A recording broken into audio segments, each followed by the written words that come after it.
are these people? Dr. Cornel West, who I will speak with a little bit of a bias, I love. I don't agree with him on everything. I don't agree with some of the things that he has said in the past regarding political or otherwise, but I do appreciate him for being one of the more authentic people in our lifetimes in terms of, especially coming from a religious background, you know, um, speaking in using his faith in terms of helping us look out for each other, while challenging the establishment. So I really have appreciated him, as I've grown in this space. Yeah. Definitely, his work with Bernie, I think definitely highlights for me, as I was growing into the space, he's definitely one of my heroes, in that regard. But as we said, he is taking a shot of it, of running for president under the People's Party. And well, and I know a lot of you have very issues on the People's Party. Even within this network, we have varying degrees on the People's Party in terms of, the organizing. Obviously, Nick Brana, is kind of a lightning rod for some, or many, I would say. Yep.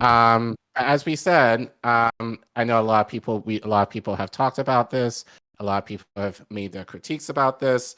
But what we realized very quickly, as I said earlier, not many people, as far as I know, if any, mentioned the Chris Hedges article that essentially helped to announce his candidacy for president. So I figured it might be a good thing to read through it, since it's Chris Hedges.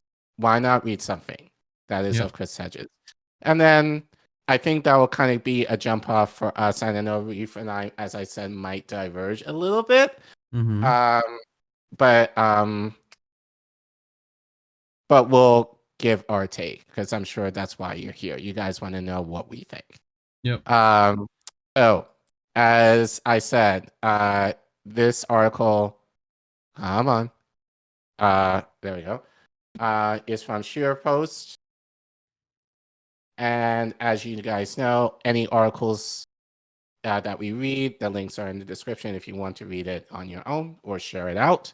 Yep. But Chris Hedges writes, Dr. Cornel West, in his first interview since deciding to enter the U.S. presidential race, explains why he is a candidate. So he continues. Dr. Cornel West, the moral philosopher and civil rights activist, will formally announce today he is running for president on the People's Party ticket. Cornel will be a singular voice for serious social and political change in an electoral system saturated with corporate money and rigged to crush third parties. His decades-long commitment to the oppressed, his fierce opposition to American militarism and empire, his condemnation of the grotesque avarice of the billionaire class, and his determination to halt the oncoming ecocide will see him contemptuously dismissed by the establishment. For all these reasons, we must support him. Ooh, you have to zoom in for that. We're at such a low point in the American empire, Cornel said when we spoke about his decision. Its spiritual decay and its immoral decadence are so profound that we have to begin on a foundational level of a spiritual awakening and a moral reckoning. Organized greed, institutionalized hatred, routinized indifference to the lives of poor and working people of all colors. We got to get beyond an analysis of the predatory capitalist processes that have saturated every nook and cranny of the culture. We've got to get beyond the ways in which the political system has been colonized by corporate wealth and by moneyed elite. We got to get beyond that sense of impotence of the citizenry. These are all the signs of an empire in decline. The only thing that we have to add is military overreach, and we see that as well. If this campaign becomes a movement, and it will need a lot of organizing to get Cornel on the ballot and build grassroots support, the array of forces that will seek to discredit and sabotage his candidacy will be formidable.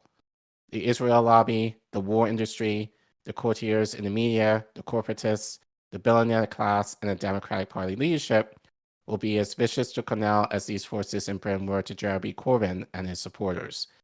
Entrenched power will fight us with every tool in its arsenal.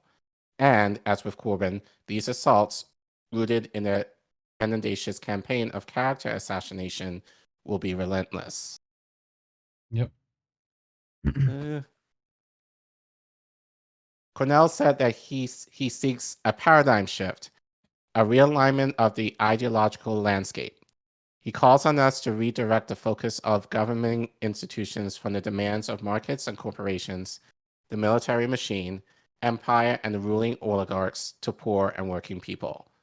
What we need is a recognition that the corporate duopoly, both parties, constitute major obstacles and impediments for the kind and spiritual awakening and moral reckoning that focuses on poor and working people, Cornel said. He is calling, in short, for a political revolution and the overthrow of the ruling corporate class. Trump is mendacious, he said. Everyone knows that he's a criminal. Everyone knows that he's a gangster. Yet at the same time, the best that the Democratic Party can put forward is mendacity and hypocrisy. The Democratic Party has an arrogance against working and poor people of all colors. We're a laughingstock. Is Trump versus Biden the best the country can do? Nope. A little more, a little more. He sees the two ruling parties as parasitical, playing off each other in a tawdry burlesque act designed to perpetuate corporate dominance. It's possible, he points out, in the two-party system to vote against the interests of the big banks, the fossil fuel industry, the Israel lobby, the drug and insurance companies, the animal and agriculture industry, and the arms merchants. The weapons manufacturers who consume nearly half of the Pentagon budget look at permanent war, whether in the Middle East, Ukraine, or China, as a business opportunity. These structural evils as sacrosanct. And these are the evils which, if left unchecked, will ultimately kill us. It's not a narrow choice, it's a preposterous choice, he said. There is a difference in neo-fascist catastrophe and neoliberal disaster, he said. Catastrophes are worse than disasters. Disasters have less scope and range regarding certain types of issues. I never want to downplay the least vulnerable in our society, our gay brothers, lesbian sisters, trans, black poor, brown poor, indigenous poor. They are more viciously attacked by neo-fascists than the neoliberals. But the neoliberals capitulate to the attack. I will never say they're identical, but I would say poor and working people are still getting crushed over and over again.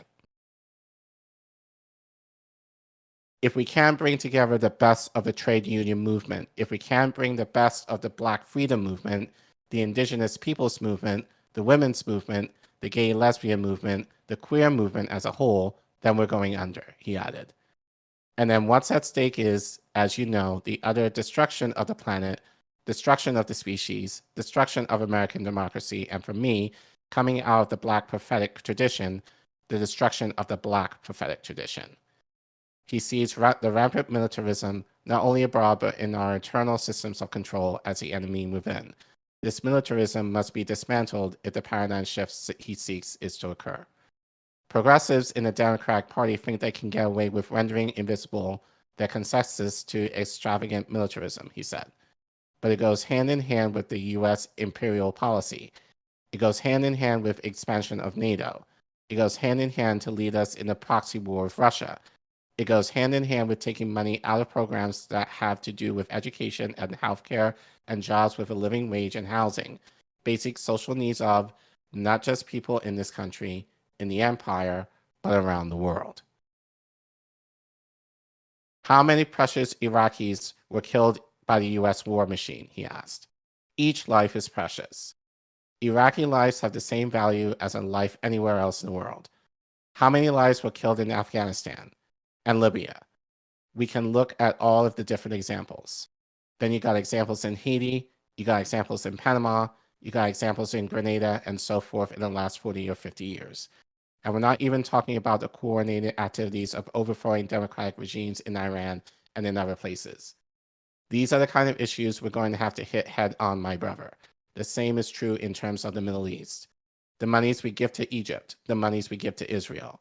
How can we render invisible the suffering of our precious Palestinian brothers and sisters, given the U.S. complicity and endorsement of these vicious apartheid-like conditions? There's no way that the Democratic Party can get away with this anymore. We have the same problem of the Democratic Party deferring to the apartheid regime in South Africa, he went on. What do we have to do? We came out with boycotts and sanctions. We came out with divestments.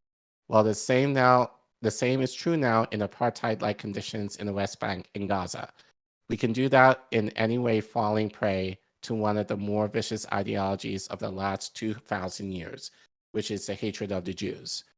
We don't have a minute to engage in any kind of anti-Jewish hatred or anti-Jewish sentiment, but at the same time, we don't have a minute to turn our backs to the suffering of Palestinians tied to U.S. foreign policy that always looks away from their suffering, looks away from their social misery, looks away from the murders taking place, looks away from the houses that are crushed, looks away from the land that is taken, and so forth.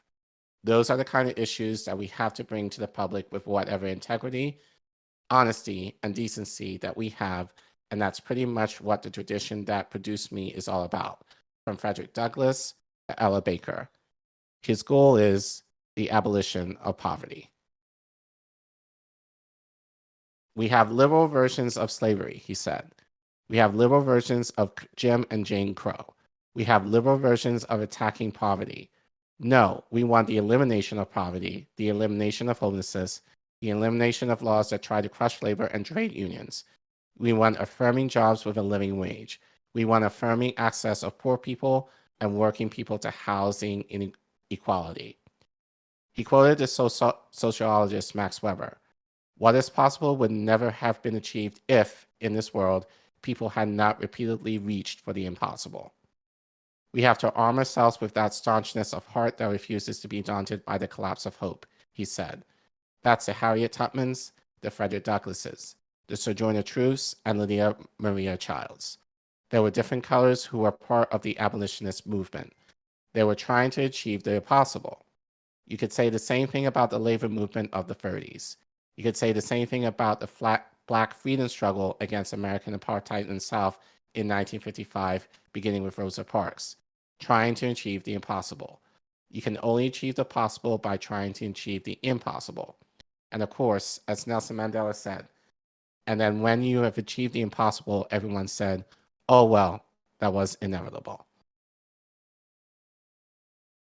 We got to break the fear inside of us, he said.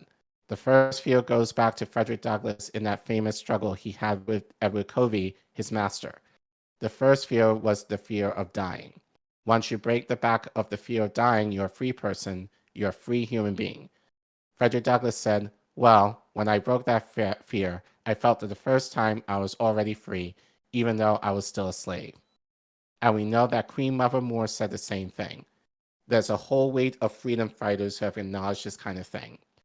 You can see it in the works of the great Rabbi Abraham Joshua Bishel. You can see it in Grace Boogs. You can see it in Edward Said. You can see it in Dorothy Day. I mean, these are the figures, and my God, we haven't got to it, the towering figures amongst indigenous peoples. Chief Joseph, the towering figures among our Latin American brothers and sisters, Jose Marti, and others.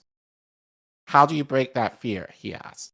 You have to have a movement, a campaign that speaks to the fear amongst poor and working people and breaks the back of fear inside them to get them to want to strain their backs up and do things that are outside the box, outside of the prevailing framework, outside of what they've been seen in themselves as being a part of.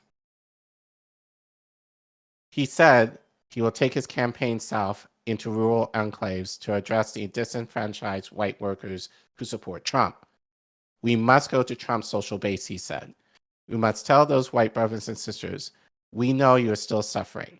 You know you've been the losers of corporate globalization. We're going to speak to your needs in such a way that you don't have to follow a neo-fascist Pied Piper. We on the left are concerned about working people even when they in themselves are xenophobic. Excuse me. We can steal some of the thunder from the neo-fascists. We are not in any way putting up with the xenophobia. No way. Not 1 minute. The anti-Black, anti-immigrant, anti-Jewish, anti-Palestinian, anti-Arab, anti-Muslim. I have no patience with that whatsoever. But I'll go straight into Trump country and tell all those white working brothers and sisters that I am deeply concerned about their wounds and their inability to gain access to the resources that they ought to have as citizens. We cannot defeat fascism with Gilberto's neoliberalism. We got to get at the roots of it. We're trying to achieve the impossible, he said. By trying to achieve the impossible, we're going to do something that people think is not possible. The first thing is to break the back of the two-party system, to break the back of the corporate duopoly. If we don't, everything is at stake: democracy, dignity, the planet. I've known Cornel for many years. We drove together, leaving at 3 a.m. from our homes in Princeton, New Jersey, to attend the trial at Fort Meade of U.S. Army whistleblower Chelsea Manning. I was in the visitors' room at the prison in Frackville, Pennsylvania, as Cornel gripped the shoulders of political prisoner Mumia Abdul-Jamal and told him, "You have Frederick Douglass in you, brother." Tears streamed down Mumia's face. Cornel and I held a people's hearing of Goldman Sachs in Zuccotti Park during the Occupy movement, where those who were evicted and bankrupt by big banks testified against the heartless and greed of corporate capitalism. We have spoken together at rallies in support of the boycott, divestment, and sanctions movement against the Israeli apartheid state. We walked 3 miles on a sweltering July day in Philadelphia with thousands of homeless people to the Wells Fargo Center during a 2016 Democratic National Convention, because housing is a human right. I was with Cornel when Bernie Sanders delegates, disgusted by the machinations of the Democratic National Committee against their candidate and his endorsement of Hillary Clinton, walked out of the convention. Cornel turned to me and said presently, "Bernie lost his political moment." We have taught classes together in East Jersey State Prison.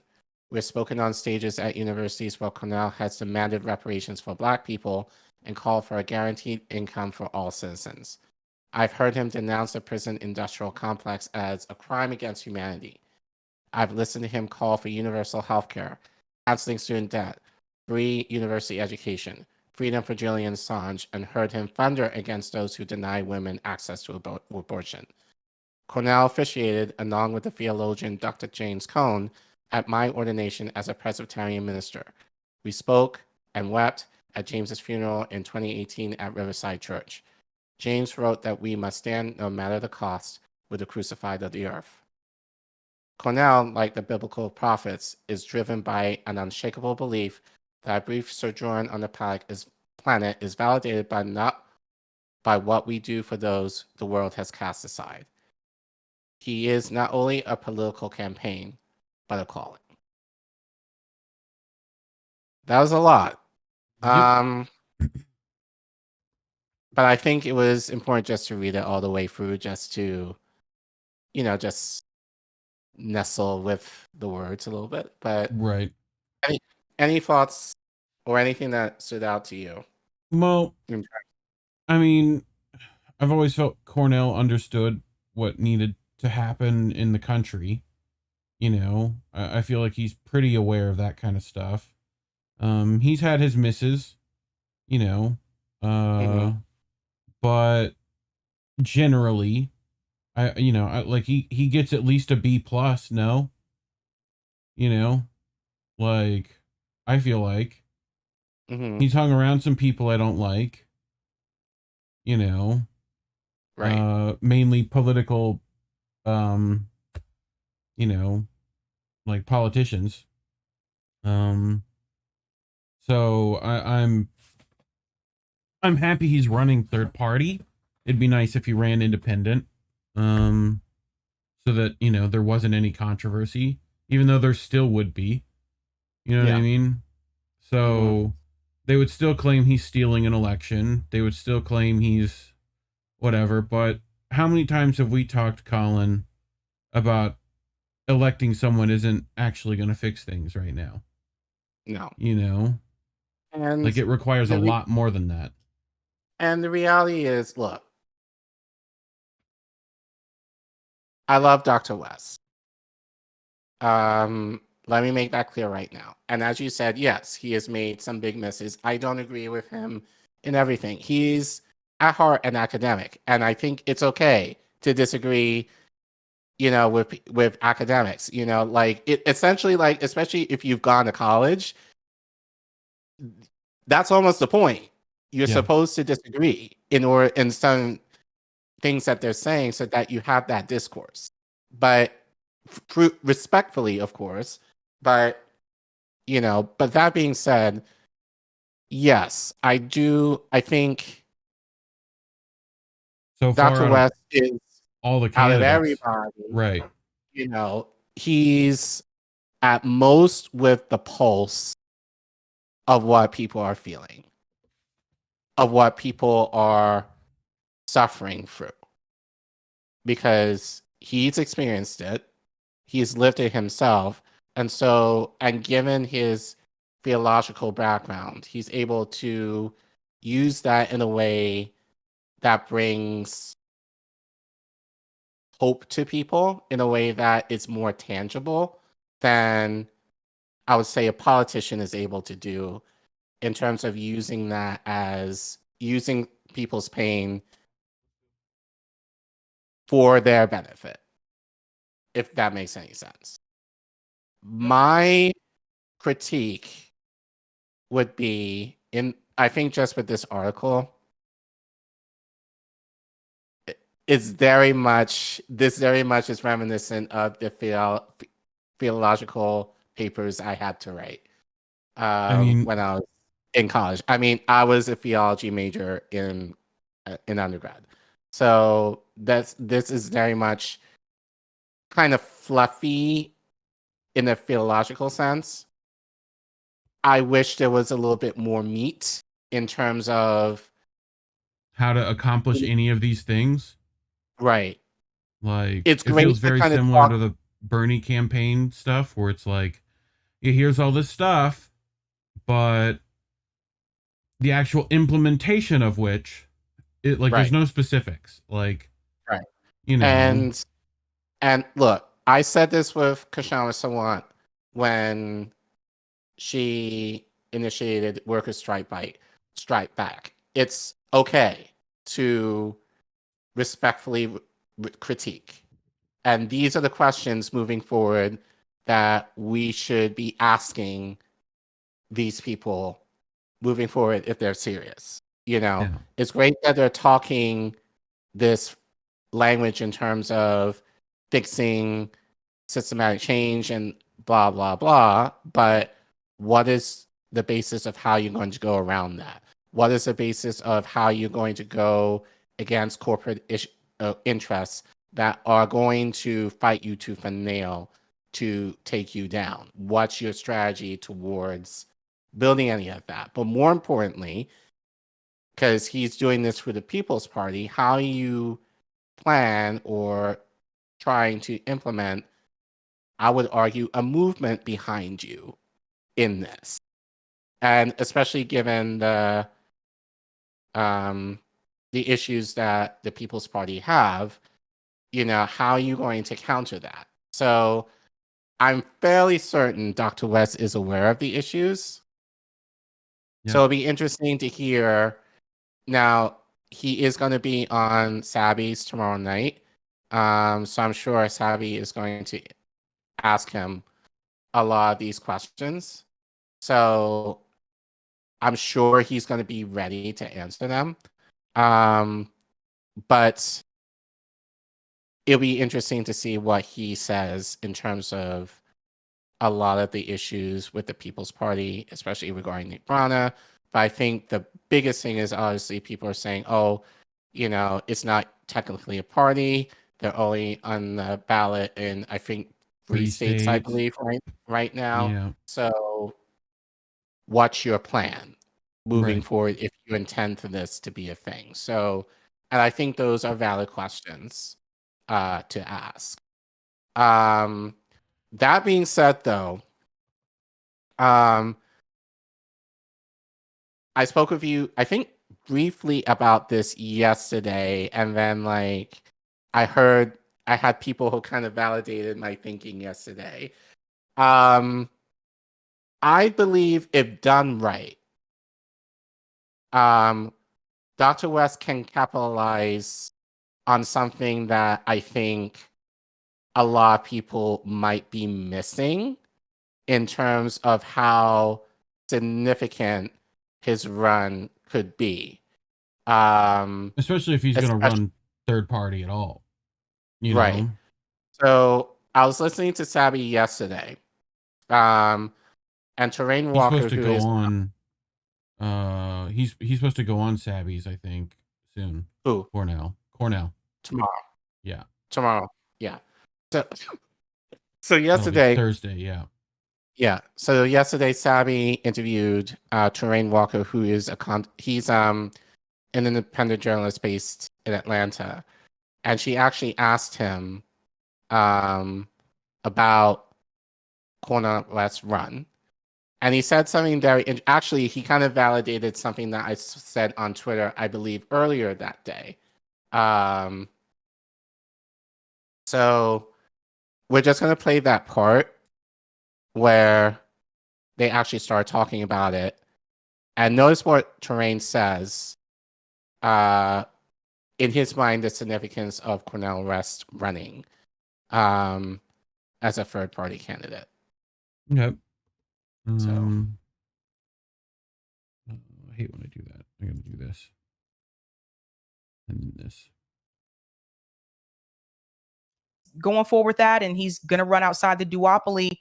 What do you think about that? What do you think about Cornel West dipping his toe into the sand, so to speak? And how do you feel about him running with the People's Party? Because I know some people are not too happy about that.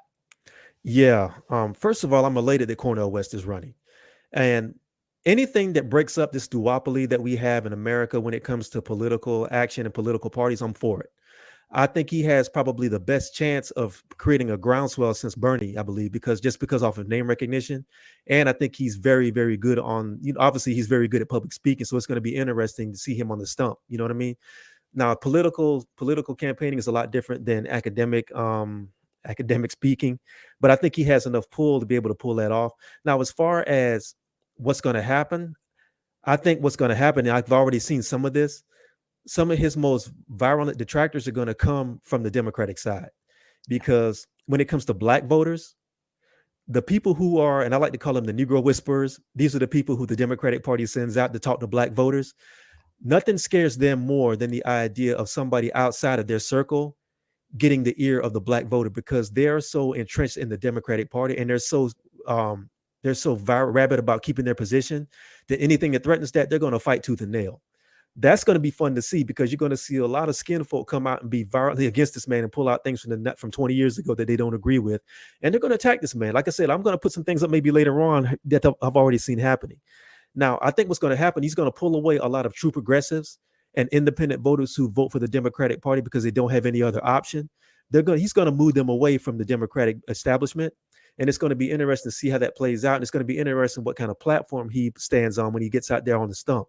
Now, as far as the People's Party, I'm well aware that there's issues with the People's Party and their leadership.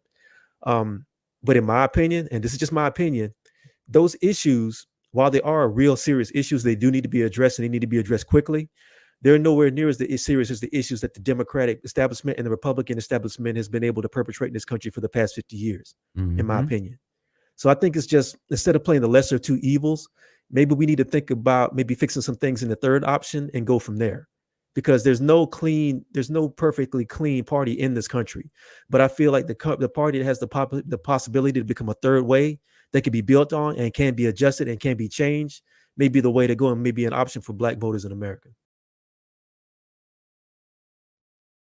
Reef, did I make a tweet saying something similar to that yesterday before? Almost exactly that. Word for word what Terrain said? Yep.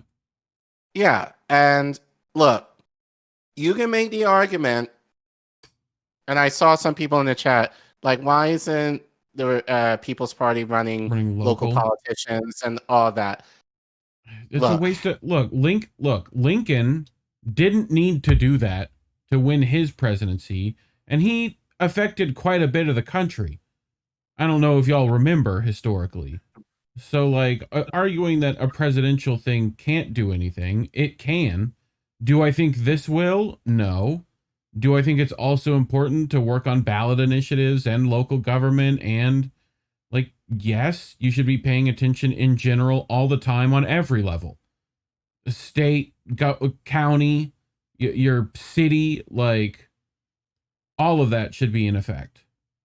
You know, so I do also know that stuff costs money to run these things, you know, and time and effort and people power and whatnot. So, you know, like there's a lot, you know. I don't need to necessarily, like, I'm not crazy excited at another political candidate to worry about at the presidential level, but like, okay. I mean, that's the way I feel about it. I'm like, all right, we'll see. You know, so Yeah. What you said was really interesting to me and very significant to me as a Black voter, because the Democrats always claim that Black people are always save them in terms of winning the electorate. And I'm beginning to hear this already. You know, Black people need to come out and vote for Biden, assuming that it's going to be Trump or DeSantis. yeah, which you don't. I'd rather you leave it blank. You Right. know? But I know a lot of Black people who are going to be shamed into voting that way, or just our tradition, because to be Black means you have to vote Democrat. I mean, You I know, feel that like they're just going- that whole earning your vote thing works both. All parties need to earn your vote. Right. So Right. But I feel especially with, well, here's the thing. The Republicans are not trying to win my vote necessarily. They don't No. care. You know, no, but the Democrats do. So supposedly. So it will be interesting to see what Cornel is able to do with his name recognition. And he's generally, within the Black community, I would argue, pretty well liked and respected for the most part. Yeah. I know there's going to be some defections within that, but I think for the most part, and not just Black people, but you can argue across demographics, like, for people who know him, are generally very fond of him.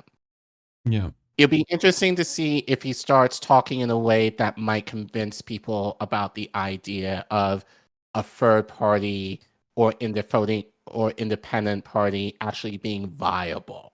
Yeah. That's what'll be interesting to see. And then if he's able to pull some people away at minimum to withhold their vote, or in a way of saying, you know what, like, Democrats, you want me to vote for you? You need to do this. Because I feel like Black people, especially, just give their vote away, and we don't get anything, we don't get a return on our investment. And I'm glad that in the article that Chris Hedges wrote, he mentions the idea of fear. Yeah. Like, we vote more often than not, especially in this last election, out of fear. You know, we fear, like, oh, you know, Trump is going to be bad for the country. Trump is going to send this country into hell. So we have to vote for the Democrat who's going to send us into a lesser hell, or whatever, you know. But this is what I said yesterday. I can't say I support Cornel West running for president, at least right now. And I'm being very truthful about this, because there is issues with People's Party that I think do need to be addressed within the leadership and the organization, that, as Terrain said, if they're able to resolve a lot of that, then I feel better. You know, so we'll see what happens. So that's why I'm kind of like, I'm cautious. I wouldn't say cautiously optimistic. I'll look into it a little more, but you perked my interest a little bit, I'll say Yeah. that. We'll pay more attention to this lane for sure. Right. But I continue saying, however, if he's able to make Black voters pause from giving away their votes without demands from duopoly, then I'm all for it. Yep. So, yeah, I think for me, it's about having people, and I wonder if this is my hope for Cornel, at minimum, if he's able to have people vote with conviction of like, we're going to get this thing, otherwise shit is going to go down, otherwise, or versus, oh, I have to vote for this person because of, so that fear dynamic. So I'm going to be, it'll be interesting to see, you know, what he says. So Terrain spoke about the black vote. Curiously enough, Fox News also spoke about the black vote as well. So, and they're not, and this, well, you know what? So hold on. So I see someone in the chat saying, I want Republicans to win. When did I ever say I want Republicans to win? You obviously are new to this channel, sir, or ma'am, or whoever you are. I just don't believe in people just giving away their vote without any concessions. You got no friends in Washington, D.C. Thank you. So my take is, as a black person, we've got nothing for our vote in God knows how long, probably ever in this country. So that's my critique here. That's all I will say on that. Okay? But Fox News, in one of their rare moments, actually spoke some truth regarding the black vote and the significance of Cornel West running. So let's check out what they have to say. So shout out to Case Study QB for getting this, because For forcing himself to watch mainstream anything. Right. Cornel West in the mix. Do you think he's a serious threat? Without a doubt. And here's why. Look, you make the point about ballot access. Very true, Jesse. It's very hard to get on the ballot. Currently, his party's only on the ballot in 3 states. But here is where this could make a huge difference. 2016, according to NBC, 6% of those who voted for a third-party candidate. Compare that to the last election, 2%. So a decrease of 4% for third-party candidates. And of those, they were breaking for Joe Biden on a 2-to-1 basis. So you could make an argument third parties were key to the 2016 election. You don't only have him, though. There's this thing called the No Labels Party that they're working up a ticket that they may put on the ballot. They've got, I think it's $70 million, Jesse, and they're on the ballot in Arizona already. So third-party candidates may be Joe's undoing. What is it about Cornel West that might attract Black Americans, younger Americans, Bernie bros? Authenticity. I mean, Joe Biden gave these, well-woven mannequin-like talking points to the Black community and the Latino community, and people bought into it, and then he failed them. I mean, when you have 34% of Black voters saying that Biden's delivered, 34%, that is ridiculously low for a president that needs Black voters. And you contrast that with under Trump, median income for Black households, for Hispanic households, increased by 7%. He made good on a promise to these communities, and that's why you've seen minorities disproportionately moving towards the Republican Party, albeit very small, but that movement is real. So they need to watch out over in Pennsylvania Avenue, because you can't take Black voters for granted. They're not just going to show up. I mean, Well, it's a lie. Yep. I mean, this is Fox. This is Fox News. They lie about why this stuff is happening, but they don't lie necessarily about the stuff happening. Right. Well, I mean, on occasion they do, but whatever. You got case by case. This is literally, case study. Right. But I think in this case, they were spot on here.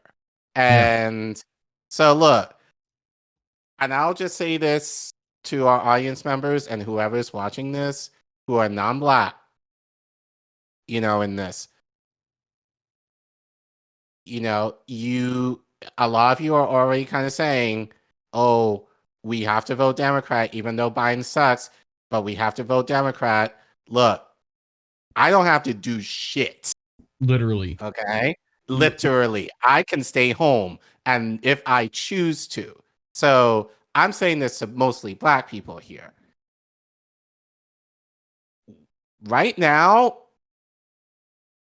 we have concessions that we need.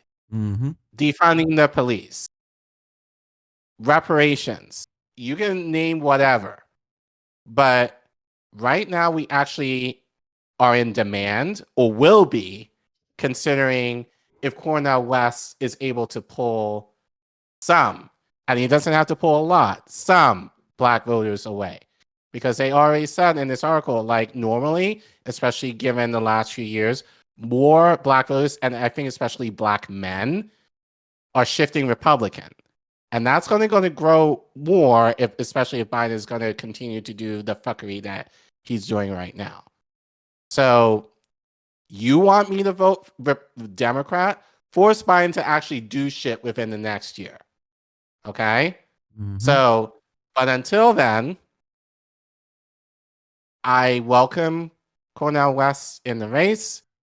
Like I said, I'm going in, like, I'm not just going to throw my full support to him right away. He is making me curious about what he says and what he's able to do. I'm more interested to see how he can shift from being more the theologian to the politician. So that's obviously another thing that he will have to work on. So it'll be interesting to see. But he needs to kind of prove himself as far as how is he going to make a lot of the stuff that Chris Hedges said in the article tangible. How is he going to win? What's his plan? All of that. So, so yeah, it'll be interesting to see all of that. But I agree. But you ready for the next story? I am ready. And yeah, thank you guys for watching. Let's see, we have right now 36 people watching. Right now we have 21 likes. Can we at least make that even out to about 30? We appreciate if you're able to do that if you haven't already. And yeah, let's keep going. So Reef, what do you got?